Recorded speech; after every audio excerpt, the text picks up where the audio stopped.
本期视频是斯蒂芬·沃特近日参加油管访谈的节选。斯蒂芬是美国政治学家，哈佛大学肯尼迪学院的教授，他是现实主义国际关系学派的代表人物，推崇新现实主义威胁平衡。在访谈中，他谈到，是因为美国的傲慢和天真，让俄东大走到了一起，以及美国有自身的优势和责任，不被东大排挤出亚洲。我们看看他是怎么说的吧。In an increasingly multipolar kind of order, just intuitively, there's a higher proliferation of risk coming from different directions, right? And one of which is what we're seeing in terms of how Russia is actually getting closer to China. Mm-hmm. Wouldn't that make foreign policy much more challenging for the United States going forward? Well, whenever you see consequential states, major powers aligning against you, that's not a good development at all.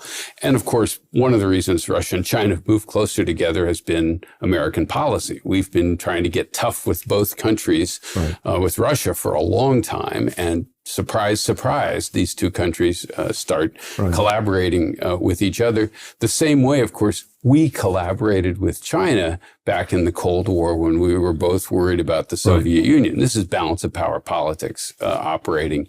And what I think many Americans don't fully appreciate is that if they don't like collaboration between Moscow and Beijing, then they might want to think about doing something different that doesn't make that, the obvious response for those two countries. So I think, we drove Russia much closer to China than it otherwise would have wanted to be. And we're paying the price for that in a variety of ways now. It just seems so counter to what Kissinger had advocated in the early 70s, right? Was that by design or by something else? That things have turned out a little bit differently in the last few years? I think it was a combination of hubris and ideology. And the hubris was that back in the 90s, when we started the whole process of NATO enlargement, the idea is if you could keep spreading NATO further east, incorporate now democratic countries in Eastern Europe into this wonderful alliance, this would be like an oil on the waters. We're spreading peace. In fact, the phrase that was used in the 90s was, we're going to create a vast zone of peace in Europe. And realists were warning back in the 90s, this is not going to work if you keep doing this, because eventually you're going to provoke a confrontation with Russia. Russia was never invited to be part of NATO, and quite understandably, they saw it as a direct threat to their interests. And so you had, unfortunately, a lot of American leaders who would say, but look, we're not threatening Russia.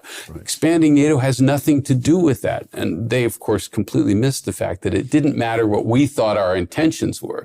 We could tell ourselves that this was no threat to Russia. But the fact is, Russia saw it as a threat, made it clear from day one that they saw it as a threat. And then when we finally took the step in 2008 of saying that we thought Georgia and Ukraine should eventually join, I think that's when we really had a fork in the road. So it was a remarkable degree of naivete and hubris on our part. The hubris also came in is that for a long time, I don't think we thought the Russians really could do anything about it, that they were too weak, that their economy was in too much trouble, that it didn't matter. They might object, they might protest, they'd send us some mean messages, but there wasn't much they could do about it. And unfortunately, we discovered first in 2014 and then in 2022 that yes, there was some things that Russia could do about them. And unfortunately, it's countries like Ukraine that have paid the major price for that. It sounds like that hubris is not going to disappear anytime soon. No, I mean, the United States, from reading your book and some of your podcasts that you've done, just I think it's pretty. There is, I think, a deeply felt strain within many people in the foreign policy world that almost all global problems should be solved by Washington, or at least Washington should be involved in solving all global problems, that we have some unique abilities and wisdom to provide solutions. And I think that there are some circumstances where that's clearly the case. I think there are a variety of global issues where if the United States is not involved or doesn't play an active role, you're unlikely to get effective solutions, climate change being an obvious example. And there's other places where American diplomacy, I think, has been quite effective in heading off trouble, promoting solutions. But that doesn't mean we have the answer to every problem that's out there. And sometimes we have to recognize that others may have more at stake than we do, may even have more wisdom on what a solution might be. Last point is, in the unipolar era, right, when the United States was so powerful, our diplomacy tended to devolve into deciding what we wanted to happen, issuing a set of demands, and then if those demands weren't met, we would just start ratcheting up the pressure. And if necessary, we'd consider using military force. So the way we dealt with the conflict over Kosovo was like that. Certainly the way we dealt with Iraq, the way we dealt with Iran's nuclear program, all had that quality. We would issue demands and then just ratchet up the pressure.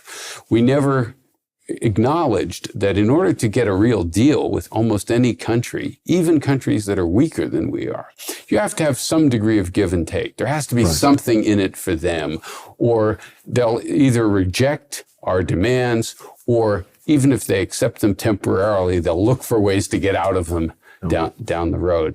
So we forgot about the normal processes of compromise and adjustment and diplomacy. We wanted 100% of what we wanted instead of being willing to take 80%, but give the other side 20%. And that is a symptom of hubris. You've made a reference in the past about how any particular hegemon, if that hegemon wants to be hegemonic, right, he's got to be involved in Asia, right, in a dominant manner.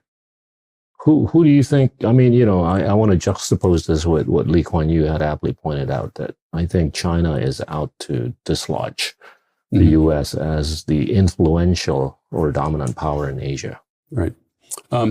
So China, I think, if it could, would love to have a dominant position in Asia. And by that, I don't mean conquering all of Asia, expanding, whatever, but being in a position where it no longer had any security concerns, significant security concerns from any other of its neighbors. I mean, China's geographic position is not a particularly attractive one. They have major powers on several borders. There are 4 nuclear-armed countries on China's borders as well. Its geography is constrained, so getting to the open ocean is not necessarily easy. Pretty easy to blockade China if it's weak as well. And if any government of China would like a situation that was more favorable. And finally, having the world's most powerful country with formal alliances with Japan and South Korea and Australia and New Zealand and a growing partnership with India and others. If you were China, this is not an ideal situation by any means. So of course, you'd like to gradually try to push the United States out or encourage countries in Asia to start distancing themselves from the United States, so that you could have a dominant position, not controlling these countries, but putting limits on what they can do and not having to worry that they would do something you might not like, something dangerous as well. Problem is that's going to be hard to do. Yeah. Right. Asia is not full of tiny countries. It's full of some, countries with large economies, large populations, and none of them want to be in a inferior subordinate position to Beijing as well. And the more that China has tried to push the envelope, whether it's in the South China Sea, the East China Sea, putting pressure on Taiwan, which is a special case, border clashes with India, all of these things, playing hardball with Australia over COVID and trade relations, all of those things, of course, have produced a negative reaction in these countries where they're now cooperating more with each other in ways they haven't in the past. They're spending more on defense, and they're eager to have the United States remain in Asia for as long as possible. So from a Chinese perspective, the harder they push, the more resistance they face. And I think, despite all of the ways that the United States manages to get itself distracted by other problems, over the long term, concerns about not allowing China to dominate Asia will focus more and more American attention there. The only point I would add to that is the United States doesn't have to control Asia. We're not trying to do that. We couldn't do it if we tried. We've never been able to. We just need to make sure that nobody else controls Asia. And fortunately, lots of Asian countries have the same view. They don't want any single country to dominate the region, and they also don't want a war, right? Because that, of course, would damage all of them. And I think that's completely compatible with American interests, and U.S. diplomats should be explaining that to our Asian friends every chance they get.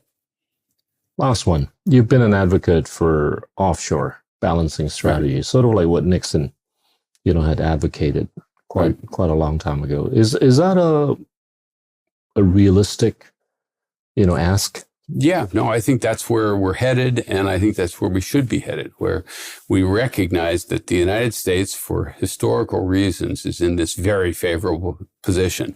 Unlike China, with lots of neighbors that they have to worry about, we have no neighbors that we have to worry about.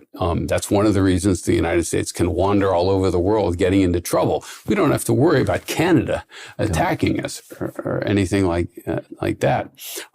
That gives us enormous latitude, and it means the only really serious threats the United States faces are other great powers, major powers, who might dominate their region the way we dominate the Western Hemisphere.